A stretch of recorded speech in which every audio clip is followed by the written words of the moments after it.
Hey, what's up guys? Harry here, and today I've got a video for you about should drivers stay in one place or drive around while waiting for pings. Now, this is a pretty specific strategy and topic, but I think a quick video might actually really help a lot of you guys because one thing that I actually noticed from taking a lot of rides as an Uber passenger is that as soon as I get dropped off, my driver takes off down the block, disappears out of sight. And I never really thought much about this until the other day where I got out and for whatever reason, I just started thinking about, wait, what do I do when I drive?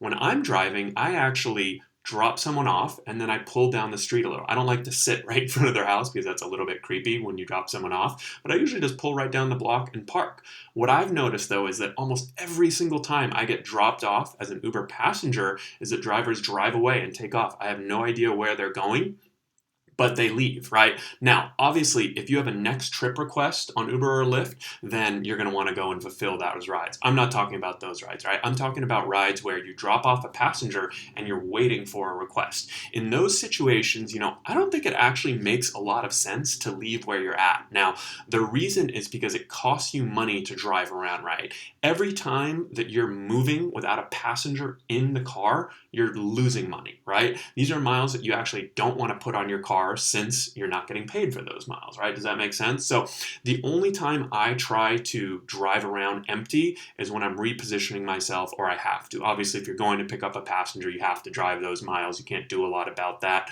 But at the same time, you want to be thinking about, hey, how long or how far is this request? But the thing you really want to keep in mind is that these are all miles, right? When you don't have a passenger in your car, you're not getting paid for, and you're actually losing money because of the cost of gas and the cost of depreciation on your vehicle. So the only time I'll actually drive around is to really reposition myself, right? When I'm without a passenger. Typically, after I drop off a passenger, I'll pull down the block, park, and I'll hang out for a few minutes depending on how busy it is, right? If it's a Friday, Saturday night, I might only wait a few minutes. If I don't have a request yet, even if I'm doing both Uber and Lyft apps, then I'll think about repositioning myself, right? I might pull up the Uber app and say, hey, I can see where the closest 8 drivers are. Where can I reposition myself, or where do I know just from experience is going to be a good or busy area, right? I don't think it makes a lot of sense though to just drive around aimlessly and look for rides. Really, if your wheels are moving and you don't have a passenger, it should be to put yourself in a position where you can get a better chance of getting a ride.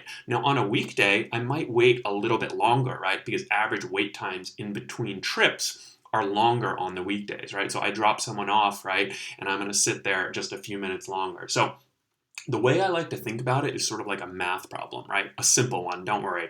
After you drop off a passenger, think about what are my chances of getting a ride, right? The only time it would actually make sense to move is if you can increase your chances of getting a ride, right? So if you drop someone off and you're like, hey, I'm gonna go drive somewhere else just because I wanna get away from where I dropped off, that doesn't make a lot of sense unless you're moving to an area where you're gonna have a better chance of getting a ride. So let's say you drop off someone in a more residential area. Your odds may not be super likely that you're going to get a ride there. Honestly, I might still wait a few minutes in that situation, and then I'll look at the map, see maybe where, hey, there's a few restaurants or a few bars nearby. I reposition myself to there, right? And then that way you can sort of make these calculated moves, because I think if you think about it more like I really want to minimize those miles that I'm driving without a passenger, then you'll start to be able to use strategies like this. So hopefully that makes a lot of sense to you guys. I mean, I haven't seen any evidence that the Uber or Lyft app prioritizes cars who are moving, so it doesn't necessarily help yourself to be moving, right? You might still get a request just as easily if you're sitting still or parked. So definitely, hopefully you guys keep this in mind going forward. I'd love to hear about your experience. What do you do when you drop off a passenger? I'm assuming that a lot of you actually just keep going. And if you are, I'd love to know why. Maybe there's a strategy I'm missing, or maybe there's something I'm not thinking about. So feel free to like, comment, subscribe to the channel. If you have any questions, don't hesitate to reach out. Take care.